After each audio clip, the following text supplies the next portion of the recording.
1995 BMW station wagon.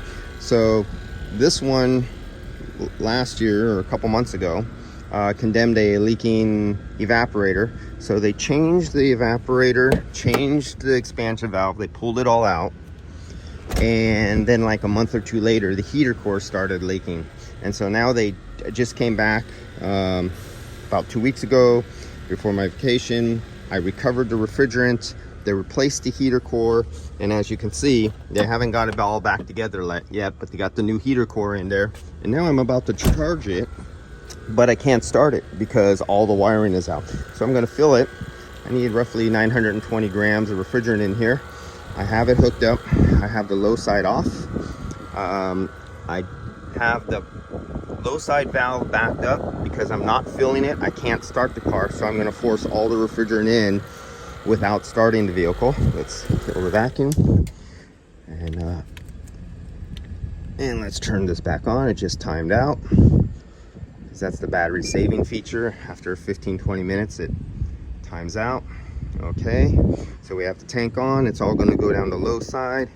Here we are on the scale. Let's open it up, and there goes the refrigerant in. 200 grams, 300, 400, 500 grams, and it just keeps on clicking along, and you get your entire charge through the high side in about 30 seconds. Boom. Okay, I just shut it off. 880. I want it just over 900.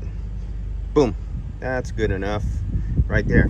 It is completely full. Well, now you say, but you got refrigerant trapped inside here.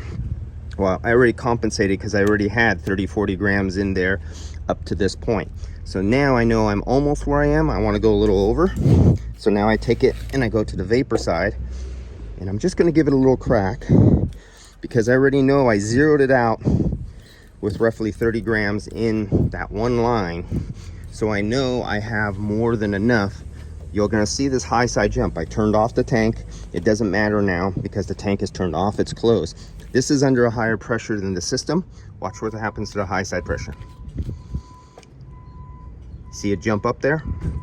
So what happened was this was high pressure liquid in this line, higher than what the system is. And so the refrigerant pushed that last few grams out of there. The car's been sitting and it's cooler, and so the majority of the gas pushed all the way through into the system. And if you really want to make sure, okay, watch this. You just go like this. That's all. That little squirt of vapor, that little quick squirt like that was more than enough for the volume of this thin little 1/4 inch line to push any liquid out of the system down into the liquid side. And then now I could disconnect from the system, and I am 100% full. This is a big system. It's nearly 2 pounds, and being off by 10 grams is no big deal. And the reason I did not pull the low side off under vacuum, if you've ever had any experience where if you pulled a refrigerant coupling off while you're under a vacuum, sometimes the spring is weak on the valve core, and when you pull off under vacuum, the valve core pulls down and it pulls air into the system you have under vacuum. And that's why I didn't pull it off before. Now I can pull it off, and as you can see, it's all nice and wet with nylog. You see that lubricant on the outside? That's because I lubricated that outside part right here where the O-ring that you see, the green O-ring on the inside down there, the O-ring seals on the outside, and that's why you put dielectric grease, silicone grease, or nylon